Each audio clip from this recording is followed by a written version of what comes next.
আমার কাছে আমার ছেলে একবার মেয়র, পর ছেলের পরিবর্তন মা মেয়র, এটা আমার কাছে এক ধরনের ভালোই লাগে। আমি জানতে চাইছি যে আমার ছেলে কি কাজকর্ম করছে যে এই পর্যন্ত মেয়রের, ভালো করছে না খারাপ করছে, এটা আমার ভোটের মধ্যে প্রমাণে, যেমন সবাই আমার ছেলেকে ভালোবাসছে, ভালোবাসার কারণে আমি ভোটে নির্বাচিত হয়েছি। আমি বলছি যে আমার ছেলে কতটুকু ভালোবাসে আর আমি যে ছেলের মা আমারে কতটুকু ভালোবাসে, এটা আমার ভোটের মধ্যে প্রমাণ করে দিব। এই কারণে সবাই আমাকে, আমার মার্কা ছিল ঘড়ি কিন্তু আমার হৃদয় ছিল নৌকা, এটা আমি ভোটের মধ্যে প্রমাণ করলাম। এটার জন্য আমি প্রধানমন্ত্রী, মাননীয় প্রধানমন্ত্রী শেখ হাসিনাকে আমার অনেক ধন্যবাদ।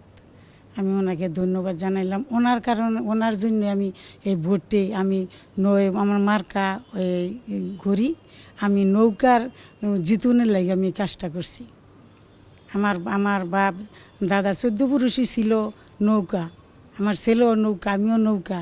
এটা আমি পরিস্থিতি, আমি এই ঘড়ি মার্কা নিয়ে এই নৌকার জিতলাম। গাজীপুর সিটি কর্পোরেশন আমাকে 2018 সালে লক্ষ লক্ষ ভোট দিয়ে এখানে মেয়র নির্বাচিত করেছে এলাকাবাসী। এর জন্য আমরা গাজীপুরবাসীর মধ্যে কৃতজ্ঞ, কারণ তারা আমাদের যেমন সুদিনে দেখেছে, দুর্দিনেও তারা আমাদের পাশে আছে, ছিল, থাকবে।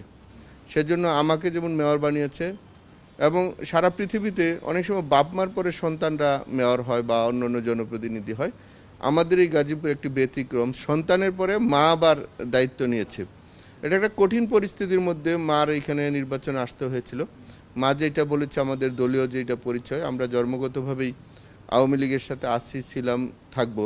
কিন্তু মাঝখানে এই যে দলের ভিতরে মানুষ যে দলকে কিভাবে ক্ষতি করে, সরকারকে কিভাবে ধ্বংস করতে চায়, সেটা আমাদের গাজীপুরে একটা উদাহরণ।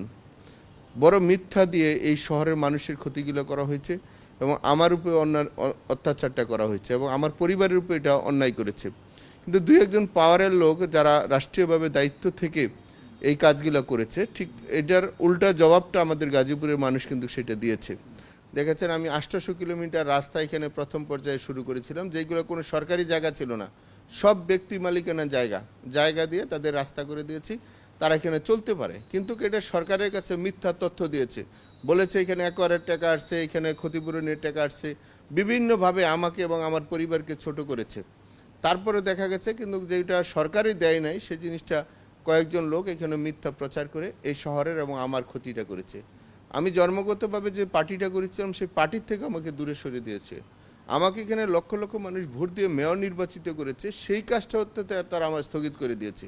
তাহলে আমি একজন জনপ্রতিনিধি, এই জনপ্রতিনিধিকে এইভাবে সরানোটা ঠিক না। সেই প্রতিবাদে কিন্তু মা এবং আমি নির্বাচনে আসছি। কারণ যেহেতু জনগণের যদি শক্তি হয়, জনগণের যদি রাষ্ট্রের মালিক হয় এবং সিটি কর্পোরেশনের মালিক হয়, তাহলে আমরা সেই জনগণের কাছে হাত পেতেছি। কিন্তু আমাদের একটা কমিটমেন্ট ছিল আদর্শের জায়গায়, মানুষকে যেন মানুষের কি উপকার করা যায়, সেজন্য আমরা এই সিটি কর্পোরেশনের পক্ষ থেকে মানুষের কল্যাণের জন্য কাজ করেছি। মানুষ আমাদের এই দুঃসময়ে তারা যার যার নিজের কিছু ছিল, নিজেরা এসে কিন্তু মাকে লক্ষ লক্ষ ভোট দিয়েছে।